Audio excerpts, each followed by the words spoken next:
first time, but pretty much all information's out there. And it looks like we have Nicslay banning DrHippi's Mage, and DrHippi is banning the Warrior away from Nicslay. Which makes a lot of sense.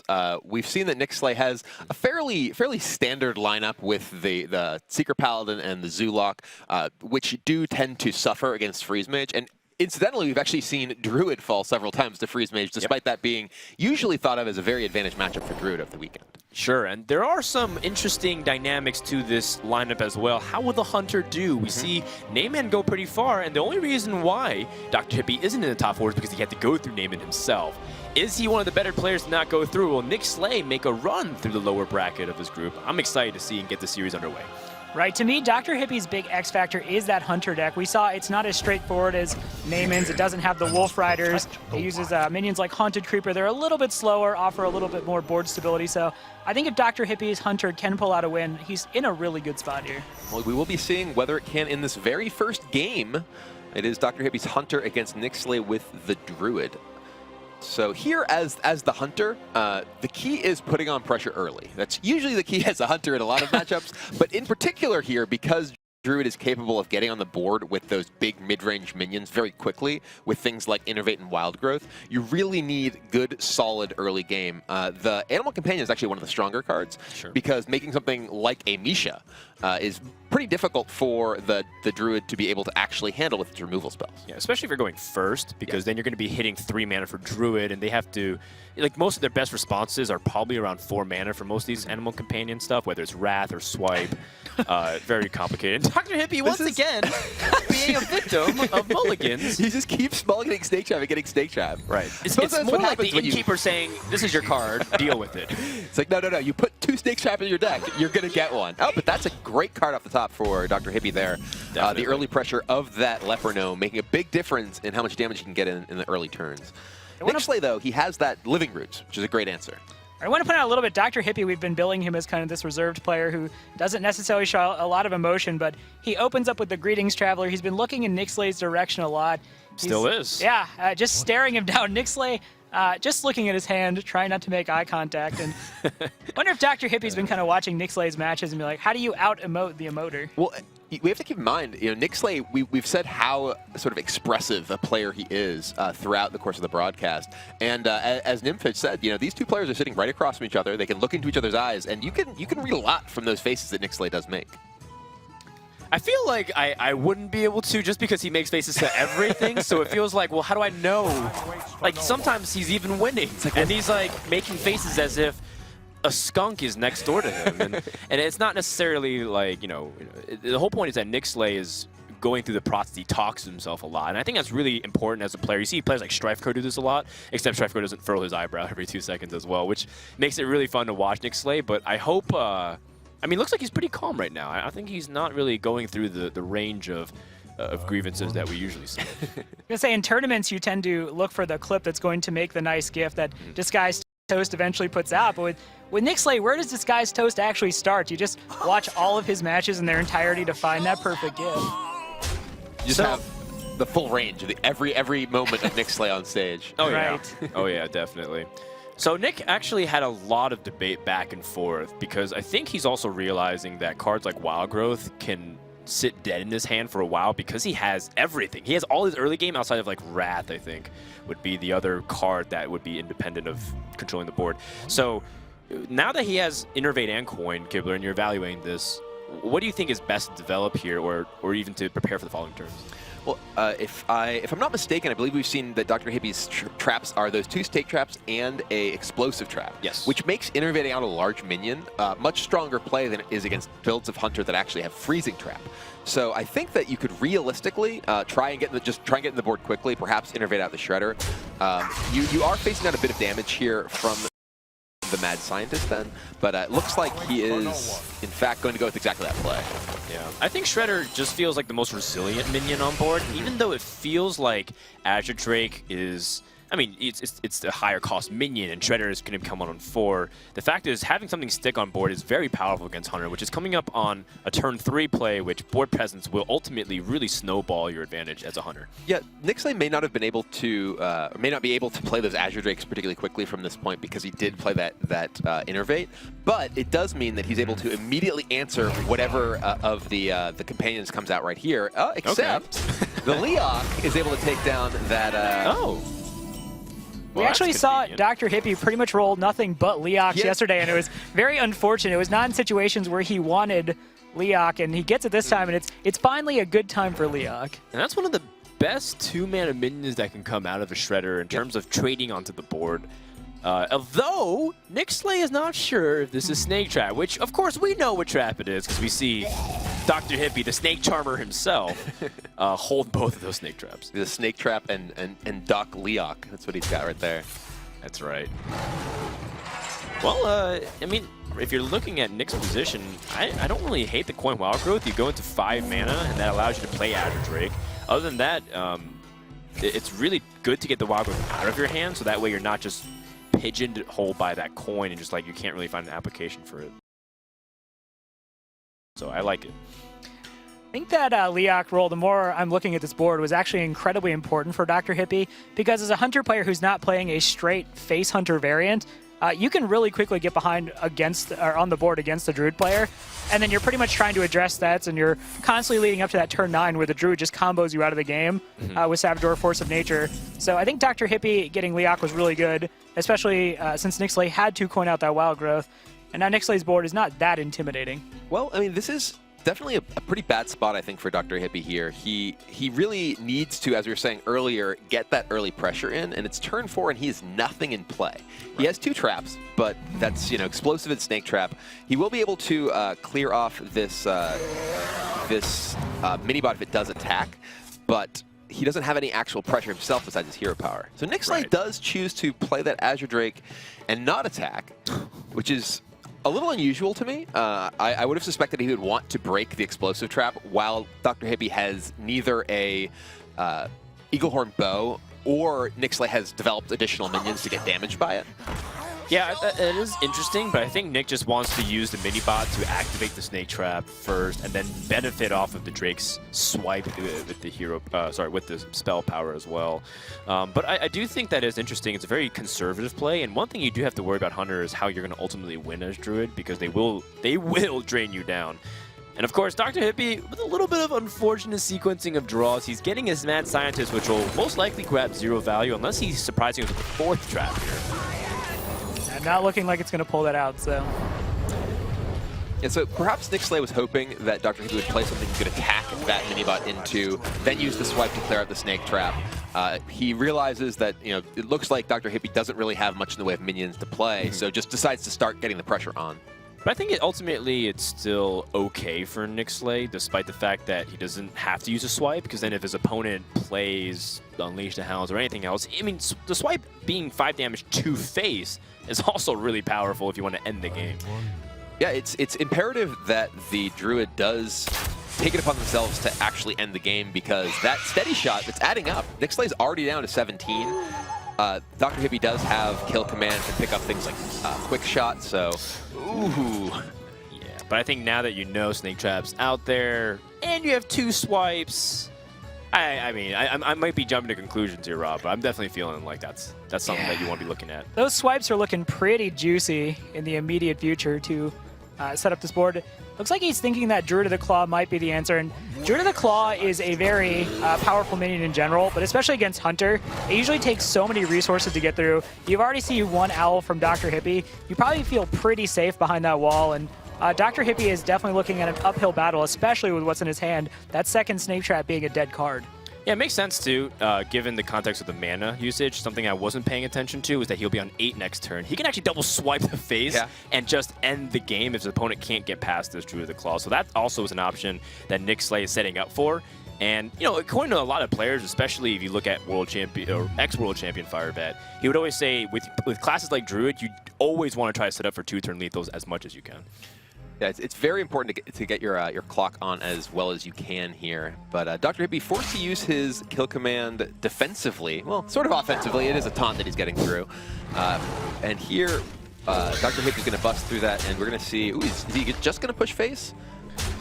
I think at this point you probably have to. Looking at the situation, you have a dead card in hand. He does take out the Azure Drake, which is key, because if he didn't kill that Azure Drake, he would be dead this turn. Important consideration. That swipe, well, both of those swipes, probably about to do some serious work here. Yeah, I think you have the flexibility of developing the big game hunter as well to get that extra damage in. But I guess if the Druid the Claw survives again, you're still fine. It's still one of these situations where you're feeling very comfortable. Your opponent most likely can't do 15 damage with 2 cards in a hero power. But I've been wrong about stuff like that in the past. You are not wrong here, as DrHippi concedes. And Nicslay. With the greetings right at the end. I like it. I like it. Feeling vindicated because he knows that Hunter can be a tricky matchup. He's also well aware of cards like Hunter's Mark in that deck, which can absolutely blow out this Druid matchup. You see cards like Druid the Claw die to a 1/1 token, and all of a sudden you have no answer for the board. So a huge win here for Nicslay. Well, that Druid matchup is in fact the reason, really, that you play Hunter's Mark in the Hunter's deck. You're not really looking for it against a deck like Warlock. It's pretty good against Mysterious Challenger out of Secret Paladin, but not all that much else. Yeah, exactly. And I think DrHippi's not happy. I mean, you're never happy losing games in series, but specifically with this matchup, he wanted more. It's not out of the question, though, if he can come back into this series. I think you're looking at the lineups. There's still a lot of ways it can mix and match, but I definitely feel a lot better if I'm in Camp Nicslay. Yeah, I mean, the Druid out of Nicslay, I think, is one that DrHippi sort of expects is likely going to be able to pick up a win, and his Hunter deck still has 2 good matchups remaining, I believe. So I think he's still in a reasonable spot. I mean, I think they're good matchups on paper, but again, I just am not super high on DrHippi's Hunter deck and the way it's constructed. I feel like I haven't really seen too many good results out of this build of Hunter. I know I don't want to say like the Hunter expert times already. So. Yeah, it's true. However, in this case, he's going to have to look to climb back. And we had a chance to talk to DrHippi, too, both about just how they're feeling with their decks and matches, about their opponents. Let's see what they had to say about each other before we go into game number 2. Шансы выиграть всегда есть. Первое поражение это еще не конец. I'm happy I made it to tomorrow. I'm also happy I think I played well today. I wasn't happy about my performance yesterday. Thank you guys for watching me, and I'm glad that I got to show you guys a better performance today than yesterday. And I hope I'll keep doing well.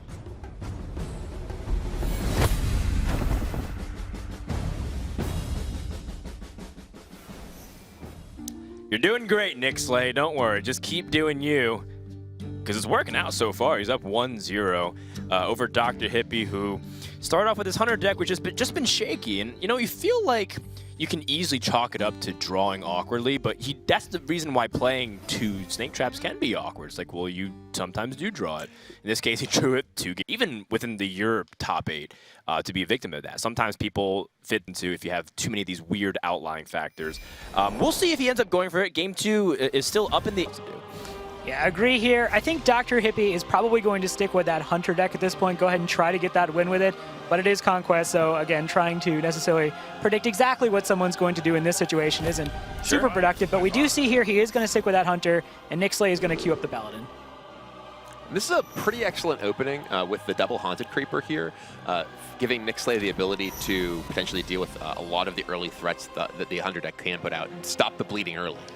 Yeah, definitely. Haunted Creeper is one of the best anti-aggro board control cards. Most of the things early on have 1 health. We're looking at Leper Gnomes, you're looking at Abusive Sergeants. All those cards that you sometimes see on turn 1 can trade well into it. Not to mention that it gives you more minions to stick to the board for cards like Blessing of Kings. So even if the Haunted Creeper dies, or 1/1 tokens become 5/5s, and then you can pressure to maybe even win the game against Hunter.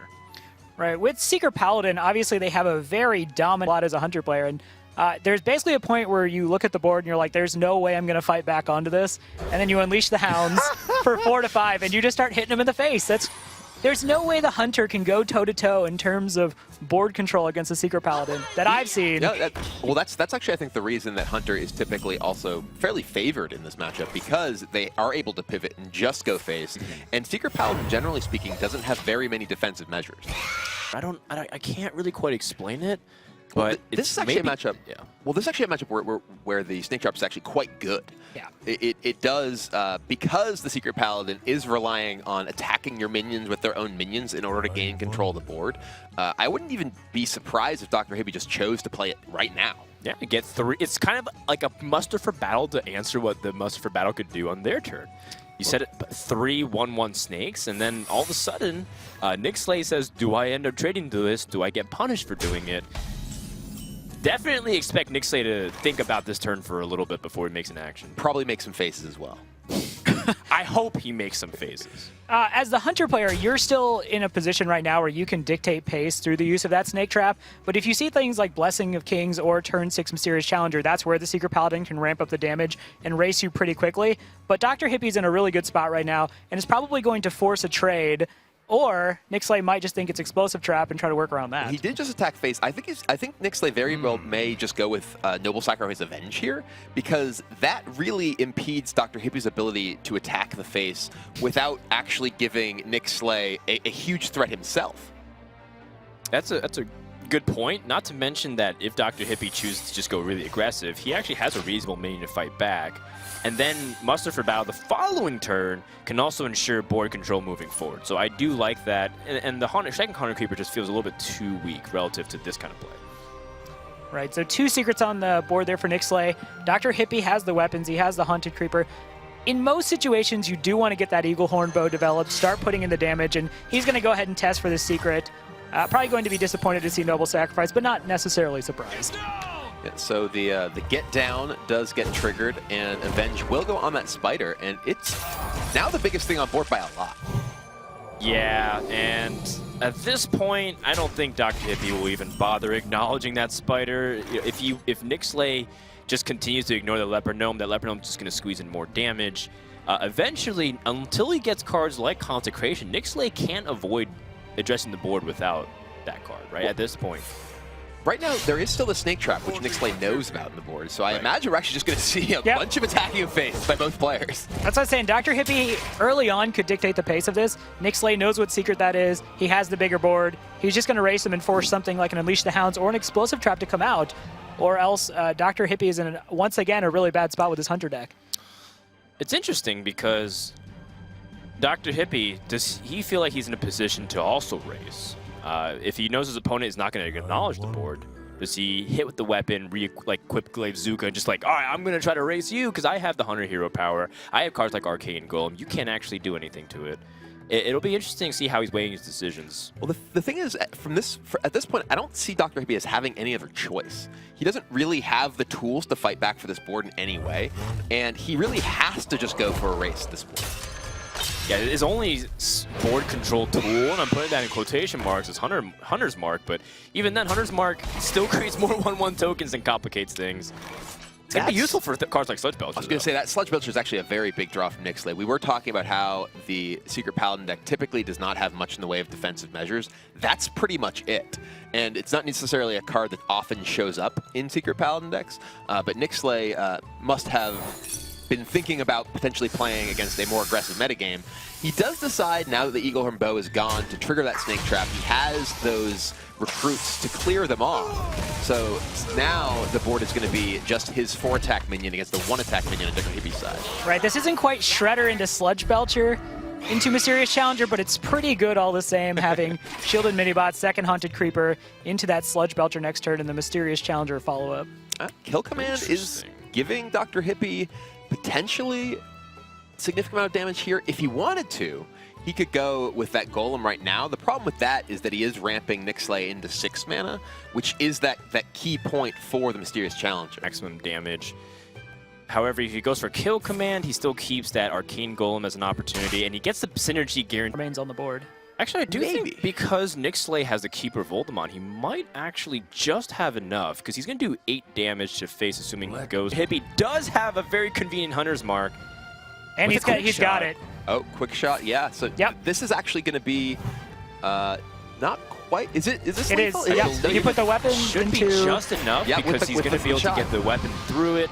That's going to be 7 and just enough the mana as well. Yep. He's going to have one left over. What a crazy close game. Yeah.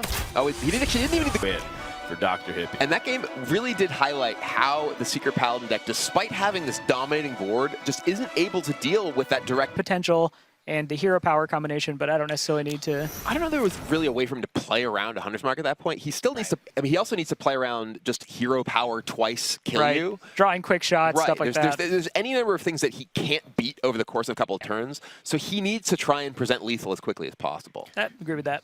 Yeah, I think when he says, what's more likely for him to have in his hand that he can't play? Something like a Silence or more Burn? Or is he more likely to have the Hunter's Mark? And you know that there's a lot of Chargers and Burn in the deck, so you play more around the Burn than the likelihood of him having a one-off Hunter's Mark, which is the case here. So I definitely don't disagree with what Nicslay was going for.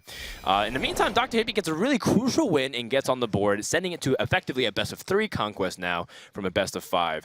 We had an opportunity to sit down with DrHippi before the tournament started to get to know him a little bit better. However, did we get to know him a little bit better? We're not exactly sure.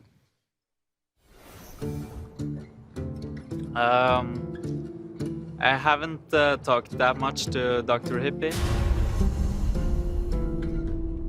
Yeah, when it comes to DrHippi, I don't know much about him. He likes to keep to himself.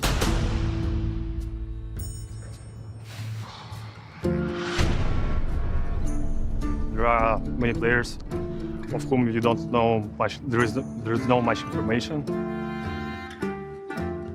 He's kind of a lone wolf. I don't know too much about DrHippi as a person, but I know that he's one of the best freeze mages in the world, if not the best.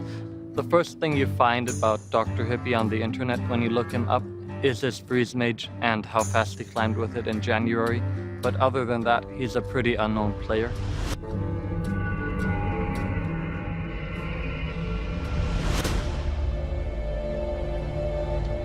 Это мой второй турнир. Я чувствую себя спокойно, не нервничаю. Просто хочу получить удовольствие от игры. Для меня это новый опыт, новая страна. Я никогда раньше не был в Америке. Новые знакомства. Это довольно весело. DrHippi doesn't talk as much as the other players, so he's a mysterious challenger to me. Who am I? None of your business.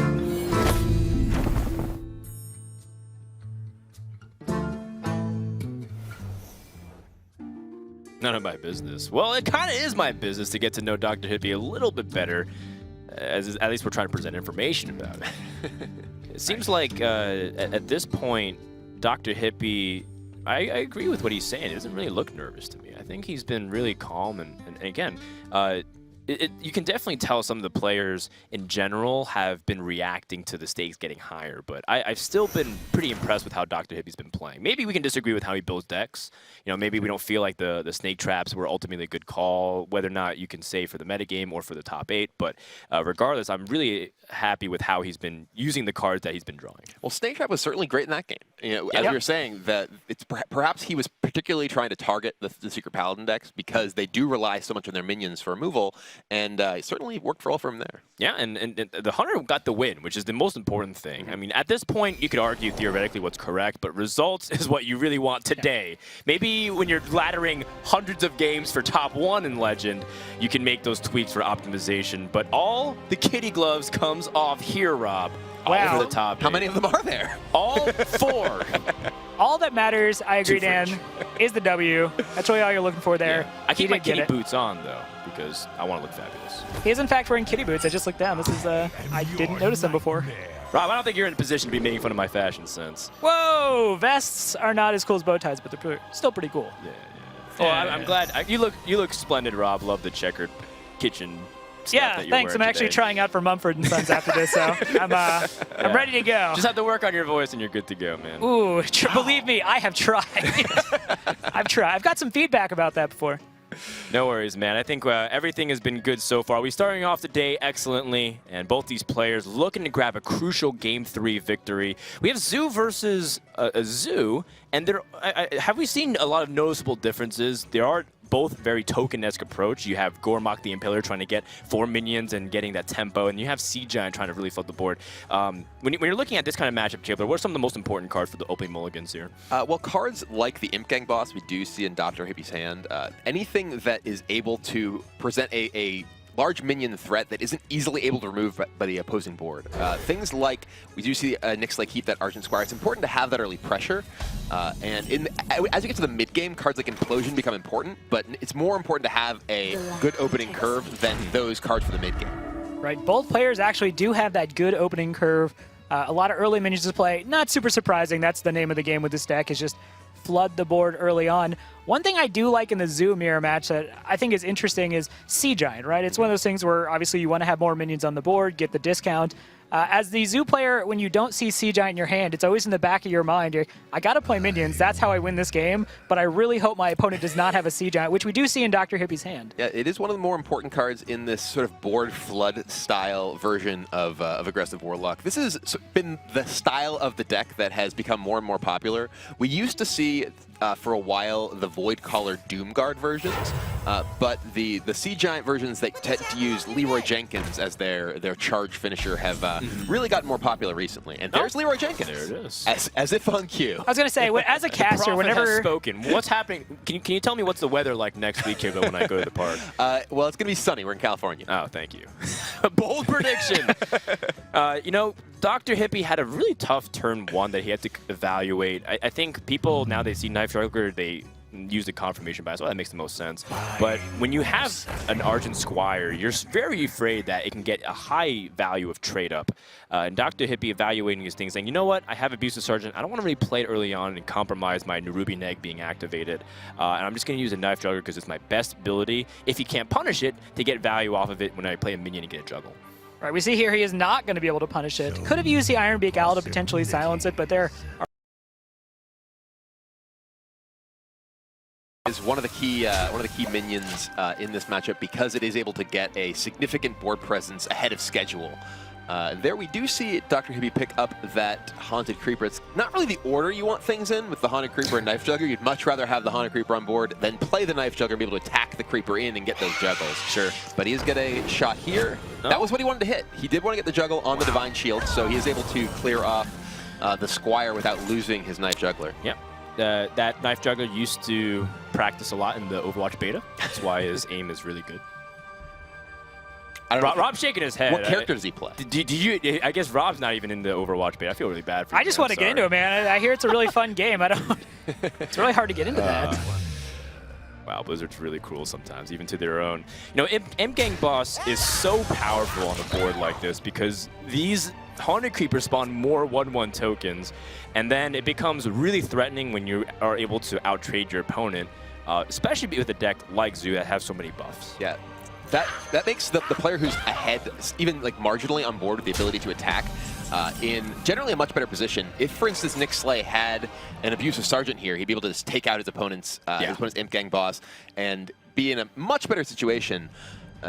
The buffs in Zoo are what make it so strong as mid-range minion decks.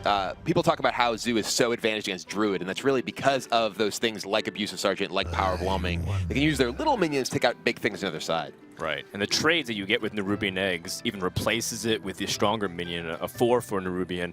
Nicslay also picked up second Imp Gang boss. However, I think he's also weighing his options, like, you know, how do I deal with that opponent's board? Do I want to use the Owl now? If I play Imp Gang boss number 2, will I get punished by like Defender of Argus and really get completely, you know, wrecked by this fact that his board is going to be super strong trading against mine? Right, there's kind of 2 different ways you can approach using the Owl in this matchup, I feel like, and it's denying your opponent minions off something like a Haunted Creeper or an Imp Gang Boss, or getting through Defender of Argus. There isn't really too much else to do with that Owl, so looks like he's thinking Imp Gang Boss, Leper Gnome. I would have also liked the Ironbeak Owl and Nerubian Egg, but both plays feel reasonably solid to me. Obviously represents a lot more power with this play. Ooh. Interesting attack. When you attack the face, he clearly didn't want to create more minions on the board to enable DrHippi to do stuff, but he is leaving... It's interesting, actually, when you kind of evaluate it. What do you think about that attack to the face killer? Well, there are, like we said, a number of things you need to keep in mind, particularly that Sea Giant. Right. DrHippi now has the ability to govern attacks, but if he had attacked the Creeper, then DrHippi would have those minions in play and have the ability to attack with them in the same turn. So here, DrHippi can potentially attack into the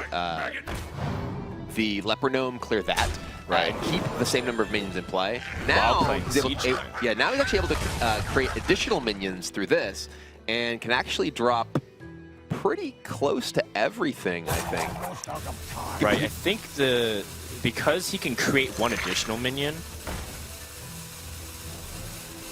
Wait, hold on. No, He didn't- I think he thought he had more board space. no, he actually was now.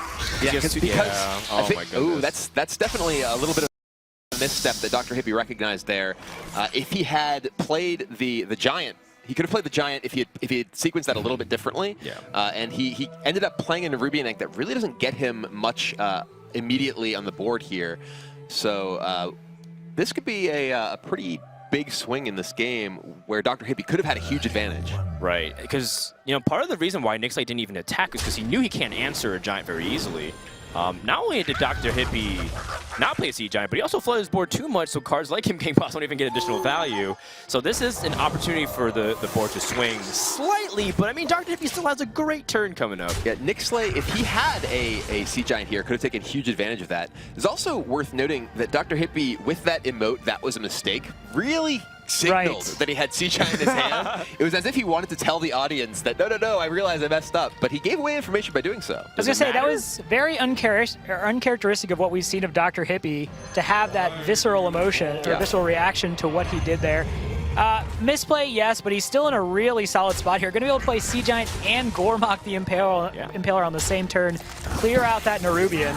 Completely crushing it. Nicslay realizes that this game is probably just done unless he draws something miraculous. Well, Implosion can be a miracle. I don't know if it's enough here, but... Well, even if you roll 4 and just immediately take out Gormok, you're still in a really bad spot. Yeah, there's still that Giant in play. Oh, man. Not enough mana to even use 5 mana worth of stuff here. You're only stuck with 4. If you Implosion and you Implosion high, you're still not even trading evenly across everything on the board with all the small 1/1s and Divine Shields. And so the Sea Giant will be putting you on a clock. And the big thing in this matchup is if you're able to lower your opponent's health pool, you reduce the number of life taps that they're able to use. And then they're the ones forced to trade while you can go really aggressive and just ignore their minions. Yeah, Nicslay, not a lot of great options here. He can't even attack through that Voidwalker with his Imp Gang boss in play. He's just going to go for the Hail Mary on the Implosion. It is that's close, but not quite enough. Yeah, but many people also got close to winning elections, and we don't even really remember them in History Killers. The winner is the one who's remembered, true. and it looks like DrHippi is the one who's going to be closing it out soon, unless Nicslay can also draw something to counter it. Well, DrHippi's life total is getting relatively low. He's in the 20s here. He may need to use some of this board to clear off Nixlay's board, both to preserve his own life total so he doesn't somehow die to that Leroy Jenkins with buffs. Right, it's a little bit tempting to maybe just go face with everything since you have so much damage on the board, but I think the correct play here is, and it looks like DrHippi agrees, to do some trading just to make sure there's no potential for a comeback. He has Power Overwhelming in hand for next turn, so could set him up here for that 2-turn lethal. DrHippi's draws there are a little interesting. The Power Overwhelming and then the not very often seen Big Game Hunter, which is obviously great against opposing Sea Giants, but you can't even play when you have your own Sea Giant on the board. Yeah, you have to target something. So you're right. He has to hold on to the Big Game Hunter or hope his opponent plays a Sea Giant so that way he can get his Big Game Hunter to tempo onto the board. Nicslay having Defender of Argus is a pretty big moment to swing. It's not over till it's over. And we've seen Zoo be one of the more swingy matches when you have cards like Implosions and Sea Giants. Right, and he will be able to remove that Voidwalker as well as Gormok, so it's really just that 8/8 that is going to be giving him the problems, but with those 2 taunts, I agree, there is potential, it looks like, for a little bit of a swing here. Yeah, look, because of those sort of low impact draws from DrHippi last turn, this game is not over. Nope. We see DrHippi is able to get in a significant amount of pressure this turn, and Defender of Argus from DrHippi though. That is definitely a really big draw here, allowing him to suddenly be able to reduce the pressure from Nicslay. Yeah, that's a man's That's a man's draw right there. Wow. when it counts the most, That is Dr. a Hippie. That's a doctor's grown man draw. Dan, I agree. That's right. And, I mean, he also can squeeze in Life Tap, too, to see if he can pick up another efficient minion for, I guess, anywhere between 1 to 3 mana. It depends on how he wants to do the trades. If he wants to use Power Overwhelming to trade into the inevitable Nerubian. Oh, a second defender's not quite as good. Doesn't give him an additional play this turn. Well, yeah, one thing to note, too, was the interesting positioning of how everything worked out. I think he'd ideally like to make sure that cards like the Sea Giant would also be taunted, but I think in this case it's also decent because his opponent has to pick up some weird trades first, and he gets value off of a 0-2 minion that didn't do anything otherwise. Power Overwhelming in the hand of Dr. Hippie could be the difference maker, but that could be lethal if he picks up a Power Overwhelming or Soulfire. Nth moment there does have that Leroy. We see that would be Nicslay exactly lethal. Yeah, no, Nicslay is shaking his head. We don't see the Discover on the screen, but I'm guessing probably no 4 damage spell there. Probably just Blood Imp. Blood Imp, Angry Chicken, and Hungry Crab.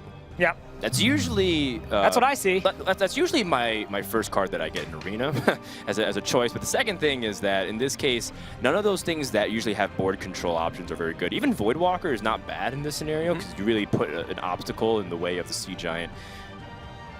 I think Nicslay probably also has cards like maybe even Flame In, which is hard to evaluate if you want or not. Just a simple Argent Squire. The light protects me. Would you play Leroy to stop the Sea Giant at all here? You could play the Leroy here. You do lose a lot of your burst, but I think that getting the 8 power minion off the board is probably worth it.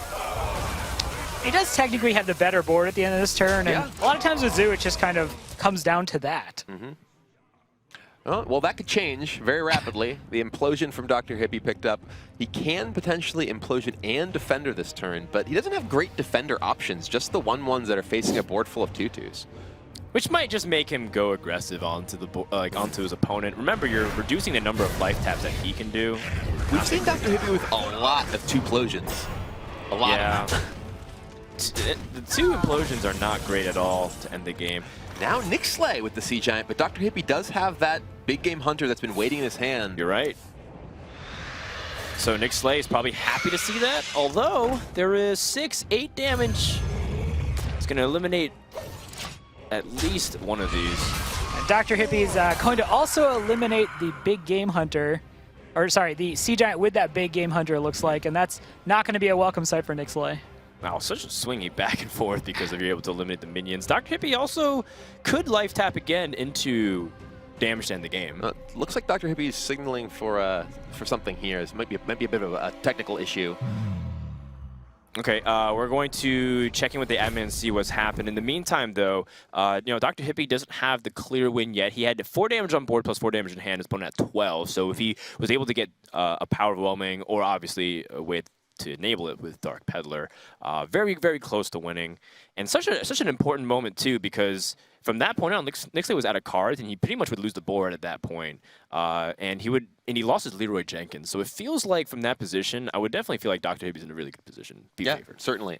It's interesting that was a game where, if Dr. Hippie hadn't made that slight misstep with his Sea Giant earlier on, he very likely would sort of have an insurmountable advantage getting so much damage in quickly. But the game did reach the point where it was actually pretty, very, very close for quite a while. I was going to say, to the naked eye, that misplay or that misstep in sequencing might not have necessarily looked that big. You're just thinking, oh, he has so much raw power on board anyway. But those small things in the Zoom mirror absolutely add up. Well, playing an 8 or not is not really a small thing. That's fair, a pretty big fair. thing. He did still have a pretty good board at the time, though. Yeah, he did. He definitely was. Could have had a way better board, though. He definitely could have. But counting exactly, okay, well, what can I play with the Sea Giant? In a moment like this can definitely be something that you sort of don't quite get through in your head. And I think what was actually going on was he may have thought, okay, I attack my Creeper in, and it'll make another guy, when it actually keeps the count the same. Because 2 minions leave, the Creeper and the Leper Gnome, and it only leaves the 2 Spectral Spiders off there. Yeah, and I think another problem, too, is his board is too full. So even if he had the right mana cost. Say that Sea Giant was 0. He still had he had no room on the board too. Right. So there was a lot of like layers to what he probably thought. He probably like, oh, maybe I can squeeze this minion in because it reduces the count. One of the things that when players are first playing Sea Giant think, oh, it's 3 now. I'll just play it for 3. But you can play it with another 1 mana minion, make it 2, etc., and reduce the cost. That's what makes it such a swingy and dynamic card. So I think we're going to get a ruling really quick on what's happening. I think my guess is that it might have been an actual disconnect from DrHippi, who's unable to play his cards in time. We're going to figure out what's going on. But in the meantime, we highly encourage you guys to get on social media and just get the opportunity to just discuss what you guys like about the games, what you guys are rooting for players. I think people were really pushing for Nicslay. He won over the hearts of many of the players or the people watching just because he's so fun to see his expressions on screen. You can see he was in good positions, bad positions, but he still makes those damn games. Right. I was going to say Twitch chat, watching at home, obviously, Nicslay being the living incarnation of Twitch chat, just in this whole area, I would assume makes them very close to all of their hearts. So. Sure, makes sense. Looks like we got the information that we're going to just replay game number 3 here. I believe it's just going to be Warlock versus Warlock again, so no surprise. You can't just switch and all of a sudden like, oh, just kidding, I'm playing Paladin. And it's like, no, I thought you were going to play something else. And we're going to requeue it once again. And you're going to just see the exact same tug of war happen back and forth, whether or not they can get the Sea Giants. And again, Nicslay, even despite the fact that he was super far behind, was really close to winning at one point. Yeah, that game was definitely very, very close for quite a while. We did have that Dark Peddler turn where if he got a Soulfire, he got a Power Overwhelming. He just would have won on the spot. And I think that's what really the Zoo Warlock was missing for such a long time. People felt like because Zoo was relatively honest with how it ends the game. It's like, if I have a big board, I'll kill you. Usually what I have is like a Doomguard maybe. But having Leroy Jenkins add this element of mystique of the deck, like I don't know how much I can get away with anymore. And all of a sudden, I have to really respect your damage. I think the big addition, I think, with Dark Peddler, because Dark Peddler not only adds that additional ability to generate burst out of the possibility for Power Overwhelming or Soulfire, but also with Leroy Jenkins gives you the ability to hold that all in your hand, unlike Doomguard, and just go for the huge burst at once with even no board. Right, I feel like we've seen a lot of clip videos in the past couple months here with the 3 and even 4 Power Overwhelming games just chained together at the end to just do incredible amounts of damage. So Zeus certainly with Leroy Jenkins and the potential for extra Power Overwhelmings can do a lot more damage than they used to be able to do. All right, well, we are back into game number 3 once again. Yep. And we were talking at the beginning of the last game about those sort of key openings in this matchup. We see quite a few of the very good cards in both players' hands. The Imp Gang boss for Nicslay, I imagine, will keep that. DrHippi, do you think you might even keep all of these cards? You know, with the ability to generate a pretty fast board, that Sea Giant's pretty attractive. It does feel attractive. However, I think he is worried about if his opponent gets on the board slightly before him, and then he can't really benefit off of the proper trades. Part of what makes Sea Giant really good is that if you have a big board, you can also trade really effectively, get Sea Giant, and then use it as a way to like really trump your opponent. I wouldn't be opposed to just replacing Sea Giant and going for like the Imp Gang bosses or even other cards like Flame Imp and Voidwalker if they're in your deck. Another consideration to come up is I do not believe we've seen Nixlay's Zoo deck have a big game hunter over the course of this weekend. And I'm sure DrHippi knows better, obviously, what has been shown on screen thus far. So if you know he has a BGH, you might not keep the Sea Giant, but by keeping it, I kind of wonder if Nicslay is not running it. Well, it's cool. He chose to keep it. You know, I don't really mind being able to just say if I have the board, I win, and just go for the blowout. So I think DrHippi is making a really bold mulligan and going along Kibber's line. I think it's pretty cool. Yeah, well, Nicslay here with not a great opening hand. He has no play on turn 1, and as of now is looking just going to have a life tap on turn 2. So DrHippi looks to be in a pretty good spot already. Right, there are some matchups where you might be able to get away with not having a turn 1 play. But in this one, you really have to have a turn 1 play, and you really need to have a turn 2 play. And we see the soonest Nicslay is going to be able to get on the board based on these cards is on turn 3. This looks like it might be one of those games where I'm playing on ladder, and my opponent life taps on turn 2. I'm like, okay, it's a control Warlock deck. But then suddenly, out of nowhere, and out of nowhere, do Ruby and Eggs and Haunted Creepers. And you're wait like, a minute, that's what's not going right. on? Yeah. Double Argent Squire, very sticky and plays really well into that condition of getting the Sea Giant out early. Yeah, and be able to follow that up with, and Nicslay drawing another expensive card is just going to have life tap on turn 2. It is quite unfortunate because if you look at the 3 most expensive cards in this deck, outside of Dr. Boom, it is Leroy Jenkins, Lothep, and Sea Giant, which Nicslay has in his hand. You know, Nicslay is also surprisingly calm with his emotions, and I think he's trying everything he do to contain himself, because right now he's definitely unhappy with how things have gone. DrHippi actually looked across the table with the life tap. Like, you didn't switch to handlock, did you? Are you allowed to do that? I don't think that's how the rules work. All right, did you bring 2 different Warlock decks? Well, we know you cannot bring 2 different Warlock decks. No, it's not allowed. You will get disqualified for that. Oh, the Reliquary Seeker, DrHippi, he's all in on this board flood approach, plan. Yeah. I mean, and frankly, with the start that Nicslay has had, it actually looks like a game in which he may be able to set this up pretty well. Yeah, Voidwalker and Haunted Creeper on this turn leads to a very sticky board that is well protected from that Imp Gang boss, and yeah, that Reliquary Seeker might become a giant pretty soon. Well, and there's also a giant, actual giant well, in the hand as well. It won't become that giant. It'll become smaller than a giant, but still relatively large. Interesting consequence of this, Nicslay will be able to play his giant before DrHippi. Yeah, if he so chooses, he can actually just play giant this turn. He can also attack with the Imp Gang boss, play a 2-mana you're right. and play a Sea Giant as well. So he gets the free development of a Nubrian Egg or a Haunted Creeper, which now that you have cards like Defender of Argus, the Nubrian Egg might not be that bad. So let's see what Nicslay chooses right here. He has a mixture between Haunted Creeper, which has more stats immediately, but Nubrian Egg is also an investment if you want to play it. I think on this board you want the Creeper simply because there are those things like the Argent Squires you want to be able to attack into. You have good things to taunt up with the Defender of Argus already. Well, this game is, went from Nicslay having very little to suddenly... Right, it went from 0 to 60 real quick. Kind of how Sea Giant works here, but it's not gonna get any less explosive from DrHippi here. He has the ability to just play an 8/8 and a 5/5 this turn and have mana left over. Hey, that's zoo life, man. It's like those toys when you put in the water little sponges and they grow really quickly. Like, that's exactly what that zoo board was. Dan, Brian, please, you're old enough to get that reference, right? Somebody bought you that disappointing gift for your birthday once. You're like... I did not get gifts on my birthday, Rob, and thank you for reminding me. Dan, I'm so sorry. Do you want to get dinner after this, man? You're paying, right? Yeah. You are now. All right. Well, DrHippi, he has his own Sea Giant, which once again, it'll get really intense quickly, but the important thing is Nicslay gets his out first, which means he gets to pick up really good trades. Oh, there's that Reliquary Seeker coming out, and free Sea Giants from the government coming out.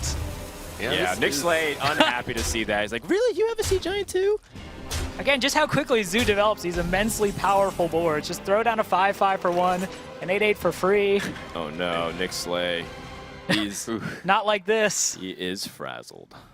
Well, Defender of Argus allows him to trade to Sea Giant very favorably, but the problem is the follow-up trade's not that great. And he does have some ways to impact the board, but what's the best line of play right now? If he goes for a Defender, it actually just feels pretty weak.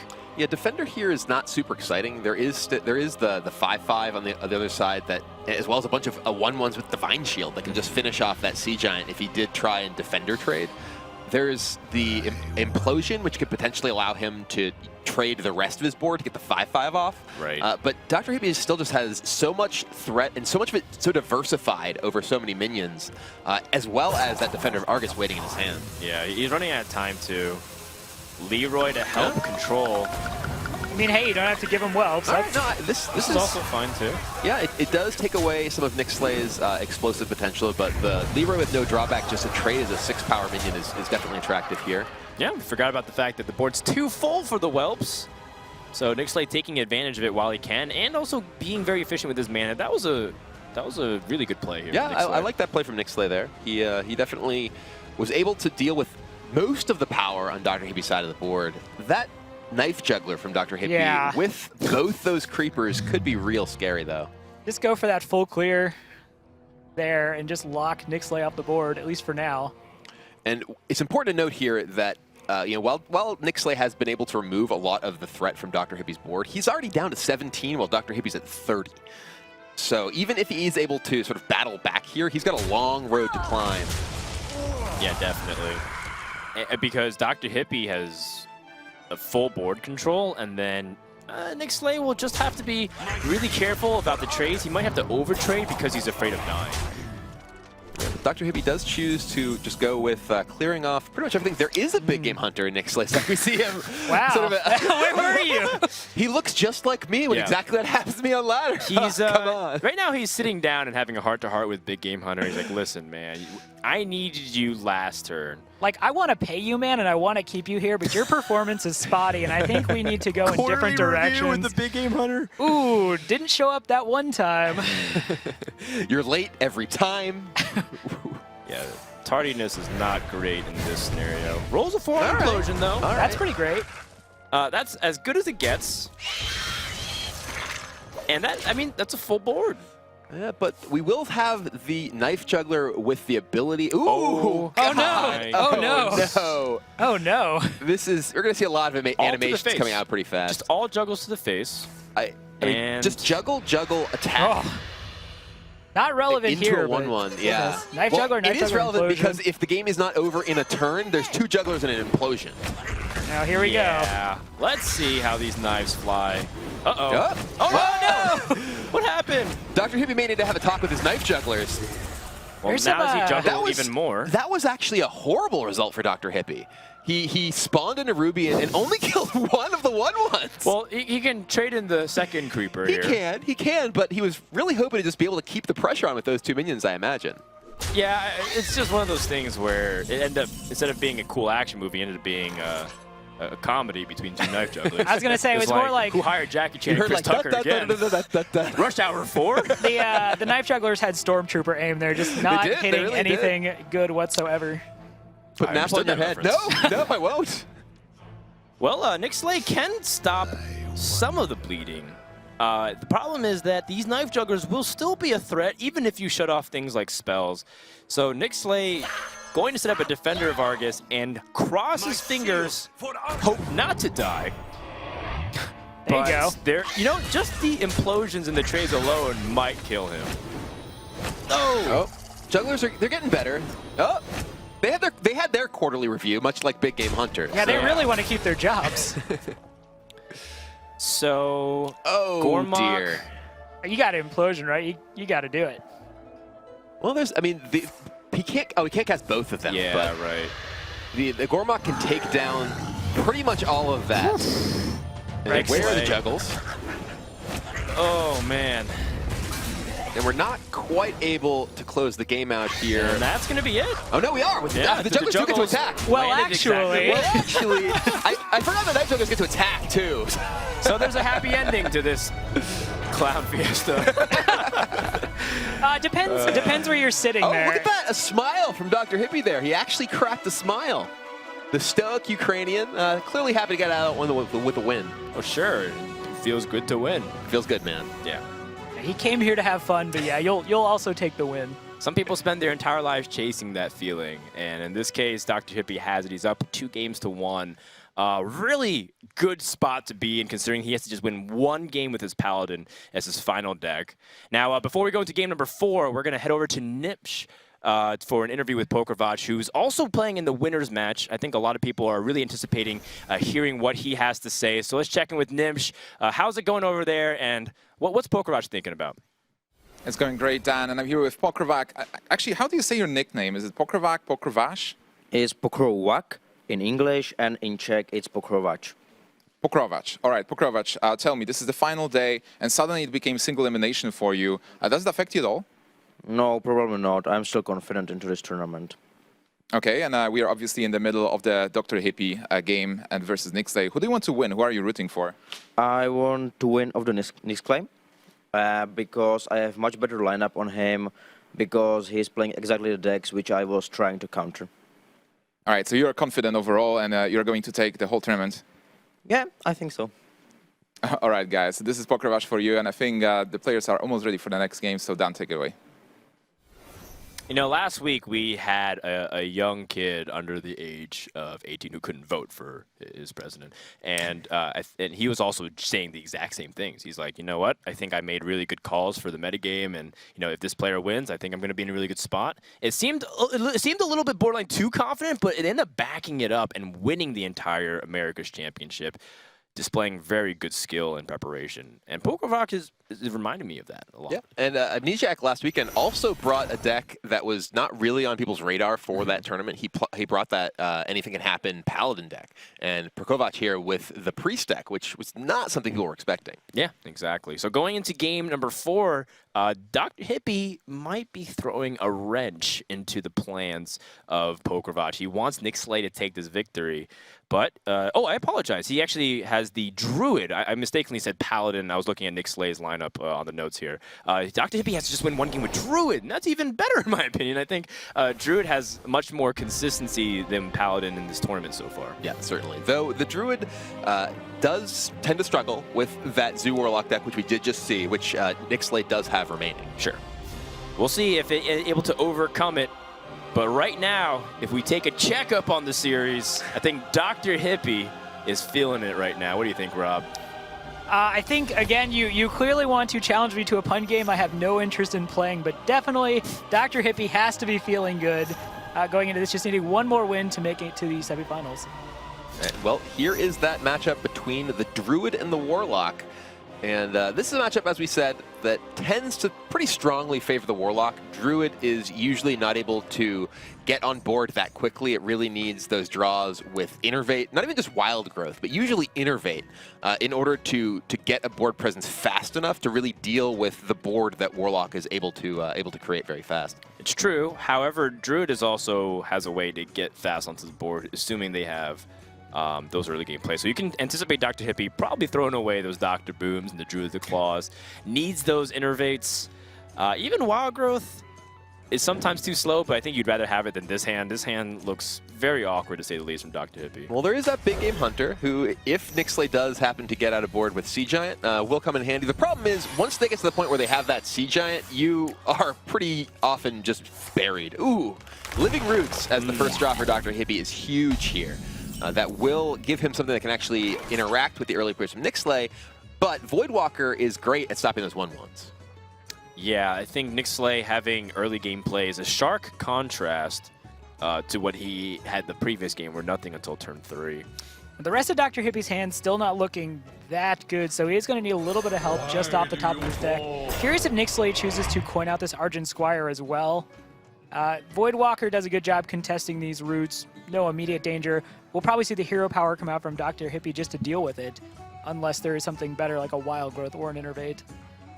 Hey, even Innervate doesn't exactly scream of easy play for DrHippi next turn, because he only has access to 4 mana. He would love to play the Azure Drake.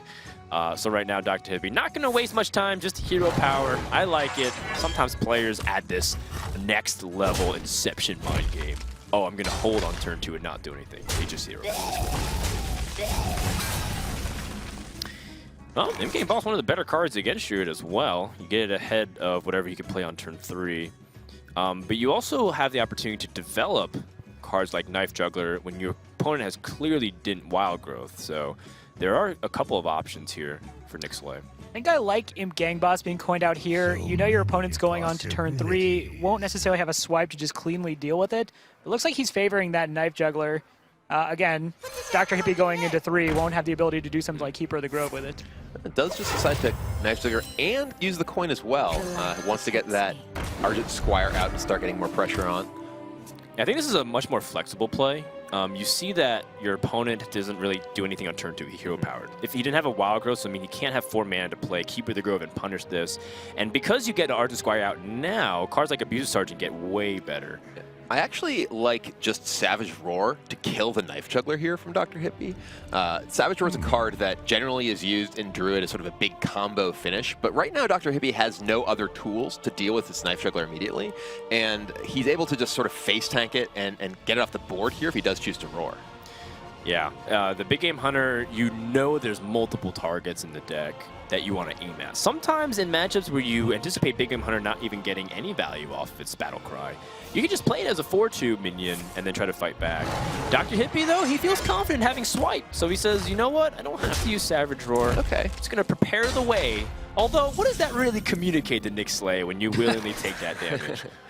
Probably swipe. You know, Dan, I'm not a super high-level Hearthstone player, but even I'd be like, there's something up here.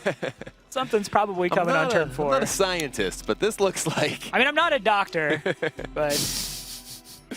It definitely asserts dominance in some way. I mean, DrHippi made that attack while looking at Nicslay. I think it's almost as testosterone-filled play as it gets. I'm sorry, I'm tripping over my words. We do see the swipe take out the Imp Gang boss. Will leave 2 1/1s for Nicslay here, thanks to the trigger of the Imp Gang boss and the Divine Shield. Knife Juggler with a parting shot. Yeah, with his dying breath. As he falls over. Wow. And then Bran, we could see Bran abusive, just get that. You've seen one swipe. Yeah. I like it. Just get aggressive. If Bran survives, you've got Dark Peddler on the follow-up turn, draw 2 cards. So, and again, you got the Druid down to 15 health on turn 5 for the Druid. Right, this is really complicated for DrHippi at this point. Like cards like Azure Drake doesn't necessarily mean the board is secure whatsoever. Innervate means he can also address one of these minions, killing off the abusive sergeant. However, Nicslay has such a big threat. Ooh, that's a big draw from Nicslay there. The double defender, thanks to Bran, is going to give him huge board presence. Yeah. I have to imagine he plays that over the Peddler. Right, and I think he's kind of living for the moment, and he's already got the Druid down to 15. You're going to be pushing a lot of damage, have a very durable board. Would like to see the Defender of Argus myself. Would you trade to the Drake at all, or would you just play aggressive? I kind of like trading to the Drake, if only because it keeps your opponent from being able to potentially play a spell power swipe to kill more of your board. Ooh, he's actually just going to choose to clear it off with the Bran. And this is kind of the sort of happy medium. He didn't trade off any of the power on his board. He does weaken his Bran a bit, but that's not really a big deal. He still has a really strong board presence. It's just going to be able to close out the game very, very quickly. It's true. Not to mention Dark Peddler might also grab you the damage if you're missing some on board. DrHippi has 8 mana this turn. Force of Nature usually is what you want to clear a bunch of small minions like this, so he's going to have to innervate out and really try to stay alive, but are you really alive? It's hard to say.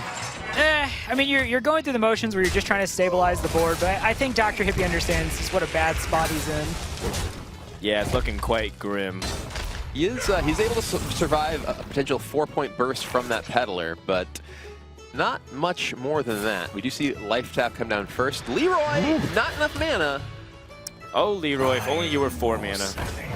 Once upon a time. The kids won't get that reference, Dan, but I got it. You know what? Not everyone played it. Leroy Jenkins used to be 4 mana. I was going to say, we're going to be in the Hearthstone old person's home someday talking about, we used to have 4-day Leroys back in my day. It's true, and I'm still shaking from those days, even as I speak. Because of Miracle Rogue, or? No, just because men with white beards intimidate. Wow. It's understandable. Yeah. White beards, huh? Well, that should be it. Leroy Jenkins going to end the game and send it into Game 5 for a chance to go into the top 4. Nicslay following up his greetings from his previous win with the greetings in this win. So. Nicslay stretches, looks very relieved there. Going to this Game 5, not out of it yet, and anytime your back's to the wall and you're facing elimination, huge sigh of relief to get anything going. And he did say in his interview that he was hoping this went to 5 games. He thought it would go to 5 games, and now we are going to the 5th game. That is right, and if it's the matchup that he wanted, it's kind of hard to say. These days, the Druid versus Paladin is very back and forth depending on how you're building your decks. It looks like Nicslay is playing much more of a standard list that we're used to accustomed seeing on the ranked play. So if that's going the case, then I would say it's pretty even. I'm not sure who's exactly favored here, but the most important thing is whoever wins will move on to play in the top 4 and chance to stay alive in the championship. Yeah, Perkovac did say he was hoping Nicslay would win. He may get his wish. Yeah, but he was saying it from a perspective that he thinks he can beat Nicslay. Exactly. So it's not even like a friendly, rooting for him. you know what, Nickslay's a great guy. I want him to win. You know, he makes all these great faces and stuff. It's not about that at all. It's just like, you know what, I think I have a higher chance of becoming a champion if this guy wins. I like that call out because then if Nicslay wins this game, goes on to beat Pokervach, I think that's a really funny story. Right, Pokervach, as you pointed out, just as confident as Amnesiac before him, so would be a great opportunity for Nicslay. All right, well, Nicslay, can he make the comeback? He's one game away from being able to do that against DrHippi. Before we go to game number 5, let's get one more chance to get to know Nicslay before we head into this game. I think I'm more invested in the games I play than the other people here. I think it's, yeah, I show more emotions and I don't know. Maybe I'm more of a role player than the other ones. When my hero takes damage, I also take damage in real life. This game, why would you say these things? I am so sorry, Nicslay. I am so sorry. Nicslay. I am cursive to this fate. He's going to be so upset with you. If he watches the VODs, right, he's going to be very upset with you. I'm Nicslay, my real name is Philip Hain, and I'm from Germany. I don't really feel pressured. I think I'm going into this as an underdog. Something that could get punished. Going to be so much damage. Nicslay sitting there. He sees it. He's almost there. He's almost to the round of 8, almost to the Europe Championships. He can feel it. And there's the concede. Wow. Nicslay is moving on. The best part about the event is playing the game. You get an hour in a best of 5 to perform as well as you can, and you try to deliver and win the series. Of course, it feels better if you win. I don't really have a lot of practice partners. I don't have people I talk to very regularly, so I don't have that kind of team or something or Skype group that I'm in. I might be at a disadvantage, but if I win my series, it's fine, right? I don't know if I'll go full-time, but I'll invest a lot of time into it. I'll stream if people want to stream.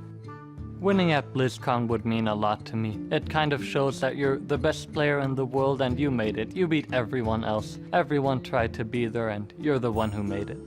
If I win BlizzCon, I'll probably set my account to busy permanently so that I don't have to answer all the messages they sent to me. If people want to see more of me, they will get more of me.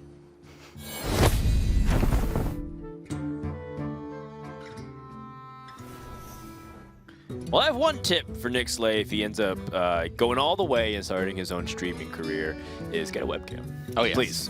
Because people want to see more of him. Oh, yeah. But mostly his expressions. It's just great. And as a man who is also known primarily for his expressions, I think Brian Kilber can fully relate to entertaining the masses in that capacity. Yeah, he promised that if people want more of him, they will get more of him. And I personally want to see more of Nicslay regardless of how he fares in this final matchup against DrHippi. So you're putting your vote in Camp Nicslay? Well, he started right with that video. He said, I'm a role player, so he naturally got my vote. There you go. Because Soddle's obviously... You guys are 2 peas in a pod. Right, Soddle's going to vote for the other guy, so someone has to be voting for the role player. Yeah, when his hero takes damage, he takes damage in real life. I love it. I love it. All right, well, I'm going to go with DrHippi here. I feel like he's also played well enough, but in the end, it doesn't really matter what we say. It matters how the cards play. Let's go into Game 5. Druid versus the Paladin. Can DrHippi finish off what he started here? Remember that it all started with those awkward 100 draws in this series, but then he started climbing back into an advantage, and now Nicslay had to fight back despite losing that Warlock Mirror, which was soul crushing. This matchup can be pretty tough on either side if the board builds up very fast, and there are some cards that can help him. Based off these opening mulligans, what are we keeping, what are we throwing away? Well, that mini-bot, you want to keep that one. I would expect to see DrHippi probably keep the Living Roots, just give him a little bit of early interaction, can kill something like a Knife Joke if it does come down. And yeah, I mean, I think there's some argument that you might want to keep Avenge because generating a big minion early on against Druid is fairly powerful. But I think you probably want to go back and try and find a more significant element to your curve. I want to present one more question to you, and I'm going to again go back to Kibler. Apologies, Rob. But just it's okay. I don't know what's going on. Just ask Brian. I'm not good at this game. I'm going back to Dr. Kibler. Dr. Kibler. Yeah, just for his analysis. Some people have said that you always keep swipe against Paladins because you, as a Druid player, if you fall too far behind on board, swipe is your way to make sure to control the state of it. And I've heard that from several high-level players. Why do you think, in this case, DrHippi is also going against the grind of some of these players saying that? Well, I think that the Living Roots gives you the ability to fight for the board fairly well early on, especially with 2 of them. Right, he got the second one. He's now actually well ahead on board against DrHippi, or rather against Nicslay, and you know, that Avenge could still give Nicslay something pretty nice here, but currently DrHippi is able to just clear this off and prevent Nicslay from actually getting multiple minions. I really like the aggression from DrHippi. Realizes what's in his hand. He has a removal. He has an Innervate for that turn 3 Drake if he wants it. Goes ahead and just puts down as much power as possible against the Paladin.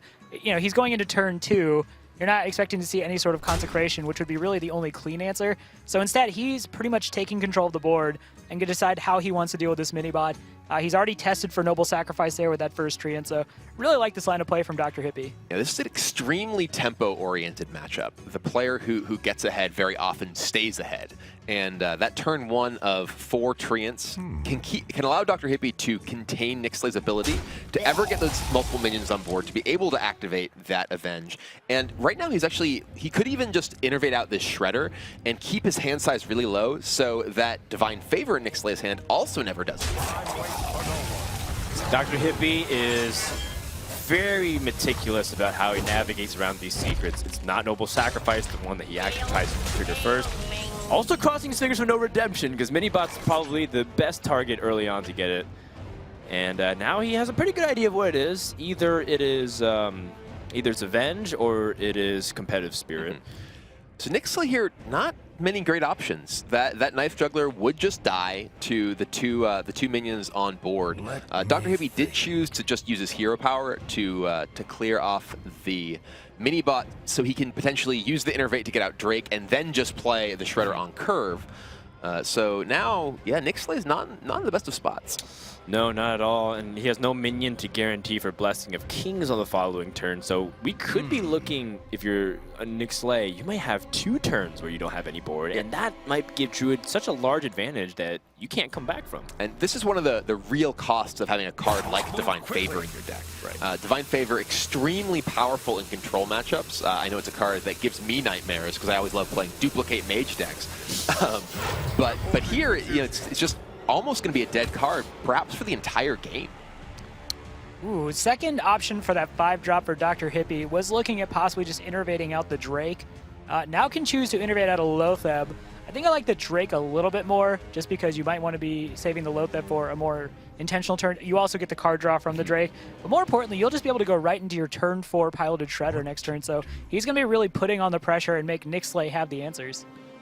Yeah, DrHippi with a great draw this game and able to take advantage of a few holes in Nixlay's curve. Does choose to just go with the Lotheb, and yeah, I really like the Lotheb here because your opponent already showed that he has a very awkward hand, and this plays the best around cards like Choose Over Champion and really secures the board. So as much as I definitely identify with Azure Drake opening up more options in the following turn, I think this is also a great choice here from DrHippi. Let's get the favorable juggle there, so it does get one thing that goes this way, but... Oh, right, the rules. I forgot. There is a Knife Juggler on the board. A Keeper of the Grove must be drawn. Yeah, so now DrHippi does have the opportunity to possibly use that Keeper to kill Juggler. That would trigger Avenge and make the big minion. He could also simply attack with his Lotheb into one of the minions, then silence with the Keeper. Probably like clearing the minion off because of the threat of something like that that Blessing of Kings we do see in Nixlay's hand. Yeah, it's true, and if he knows that Avenge is a possibility, he can also utilize Wrath, but I think the Keeper of the Grove here just gives you the most options. And Nicslay, of course, not happy to see it. And I'm pretty sure that little text box describing Nicslay is a pretty good accurate representation of his feelings on that play. Yeah, that turn. Oh, but that's a very good draw for Nicslay there. Sludge Belcher actually giving him something which he can play. When he was really in a situation without that draw, he had nothing to do that turn. Right, it kind of feels bad to just offer up your Sludge Belcher to the already heavily damaged Lotheb, but again, to your point, Brian, it's something to play, something that slows down the pressure a little bit. Better than Lotheb just hitting you in the face. That is true. Lotheb hits pretty hard. Well, Nicslay has the Mysterious Challenger on turn 6 with pulling out secrets and Dr. Boom. So we'll see. I mean, I've seen Druids be in positions like this and still not be able to close up the game. However, even cards like Azure Drake being on board makes it very good for DrHippi. He's got ways like Wrath that can help control the state of the board as well.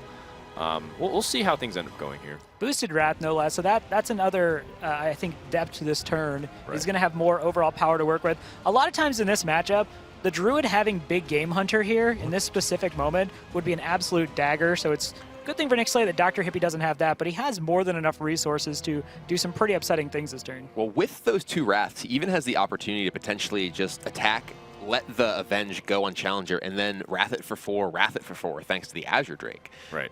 So he can even just keep the pressure up and even use his hero power to kill the Redemption Defender here. So he can clear the entire board of that Mysterious Challenger and keep the pressure on with Azure Drake.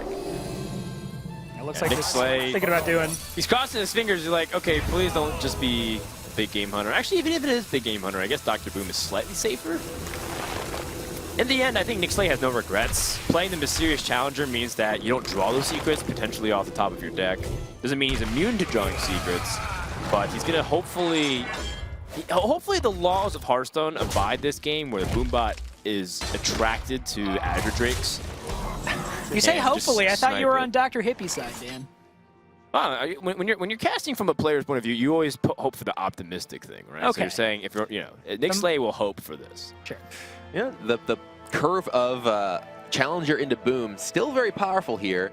DrHippi does have the board lead, but that can end very quickly thanks to the good doctor. It is doctor versus doctor if Dr. Boom comes down to 2 doctors go in. I mean, it's game 5. It's game 5, and you have to defeat a doctor. You're going to need a doctor of your own. and this, the Dr. Boom here, with that competitive spirit, is potentially pretty threatening too. Yeah. Because if DrHippi does not use his resources to clear those Boombots off, they're going to get buffed and present more of a threat as well. So right now, DrHippi doesn't really have a great way to answer this board.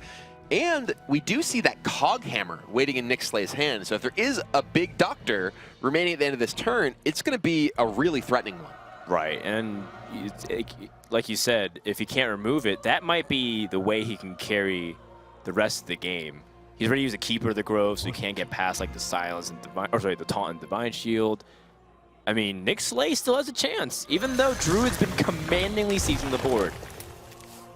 And these Boombots, I mean, I feel like I've been to a lot of Magic shows in the past, watching some people perform on streets and in theaters, but I think Dr. Boom is the greatest magician I've ever seen. He makes everything disappear. Oh. Is it 4? Is it 4? Was it the Natural Predator? Oh, only wow. one. Well, it was attracted to it, but not quite enough to kill it. Yeah, those Boombots didn't hit the gym enough times. But now Nicslay with an 8/8 Dr. Boom, a 2/2 Boombot, and this Cog Hammer. If Cog Hammer goes on Dr. Boom here, that's absolutely huge. It's still reasonable to play Blessing of Kings and then Cog Hammer. That's either true. way. Well, he could also trade in his Boombot into, say, the Azure Drake, then play Cog Hammer's guaranteed Divine Shield on Dr. Boom, use the Divine Shield to kill the 5/5, and then use Cog Hammer to finish off the Azure Drake. That's true, and you get to develop Pilot Shredder too. I actually don't mind that. And in the optimal scenario too, you get to hit Boom to the face, and then you put him with 14 damage, and you might be even just a challenge for lethal. So that's actually pretty interesting. There's a lot of ways you can sequence this. Yeah, and we'll see exactly what Nicslay does. He's not much time now. Rope already burning. Okay, so he chooses to see the Boombot first. Ooh. Wow. Okay. Huh. It's kind of an awkward result. Yeah, it is a little bit, but still trade into it. Yeah, he was hoping to hit the Azure Drake there. Not quite attracted to its natural enemy. I don't know. You're so scared for Druid, but it's like at the same time you want to also put pressure on. It's such a hard position to be in. Yeah, Nicslay now down at 15, and DrHippi, he does have Force Roar in his hand. So if he could use his Keeper to silence that Dr. Boom to ensure that there's no taunt on board, and just try and develop more, if Nicslay takes any more damage, Force Roar will be lethal. I think he's definitely in that boat, except for one possible scenario which is he drops a Tyrion Fordring. Yep, yeah. And he gets locked out of the game. From that point, I would say it's pretty much game over because you don't have a way to get past it. You have to use all of your attack damage, your combo potential with Force Nature Savage Roar just to get past this one minion, and then Nicslay would run away with it. So it's one of these things that DrHippi, is he going to go for it? He has to evaluate it. Yeah, we said before, 2-turn lethals is a generally good play for Druid. He can use his hero power here to guarantee 1 damage if he wants, or play a Shredder. Those are the 2 options. But if Nicslay kills the Shredder without taking damage, then he no longer has lethal. Right, unless DrHippi draws an Innervate to get that extra for the hero extra power. 1. So yeah, this is definitely very tense. This is a game where DrHippi was pretty far ahead. Nicslay had a couple of big turns, but Nicslay is down in very dangerous range here. And what comes out of the Shredder could also really be important if Nicslay gets a taunt. Or he could also possibly use that, play the Seeker Keeper and the Creeper, and then play that Divine Favor, draw 3 cards. If he finds a Noble Sacrifice, he may be able to buy time as well. No. Keeper of Olimon, that doesn't do what he needs here. Yeah, maybe he didn't dig deep enough. He was still keeping his options open. I think for 5 mana, he was hoping for He may have another Sludge Belcher. He gave himself a couple of draws for that. Or Lotheb even. Yeah, Lotheb might have been an opportunity to shut off the spells. Oh no! He just sends it all to face, and there is nothing to defend him. Nicslay is facing down Force Roar, and he has nothing to stop it. Oh, he looks over, but he's about to get the bad news. And you see him just, the prognosis is coming in, Dan. His bedside manner has been delivered. You are dead. And DrHippi is going to the top 4 for a chance to be the Europe champion. Terminal case of the Savage Roar Force of Nature combo. No recovering from that. Well played, Rob. Well played, DrHippi, as he ends Nickslay's run. What a great series, back and forth, going to the final game. You can tell, you know what? Maybe this is a little bit stressed. Yeah. There's a lot of nerves. You can see that he is extremely relieved to be able to take that victory. Yeah, that was definitely an incredibly close match, down to the wire there. And at the end, Nicslay just could not find a way to defend himself, and combo took him down, as it has so many before him. Yeah, definitely being able to continue on his journey with a unique lineup. He's got that Hunter, he's got that Freeze Mage. Can he be the second player challenging for the championship with a Hunter deck? I know inside Rob was cheering for Nicslay because of the emotion there, but I think the Hunter player inside you was also pretty happy about that. I'm upset about the lack of Wolf Riders in that deck, but I will cheer for whoever brings the Hunter deck. That's well known. He has Arcane Golem and Argent Horse Rider. You don't have all 3, or do you think Wolf Rider just deserves a spot over those 2? I mean, Wolf Rider has charge, does 3 damage, hits people in the face. Why wouldn't you run it? I suggest that you guys take it offline while we hop over to Nimsh for a few words with our winner. It's DrHippi going to the top 4. I'm here with DrHippi, and congratulations on the win. You advanced to the top 4. The first question I have for you is the bans. So did you expect your mage being banned, and why did you ban the warrior?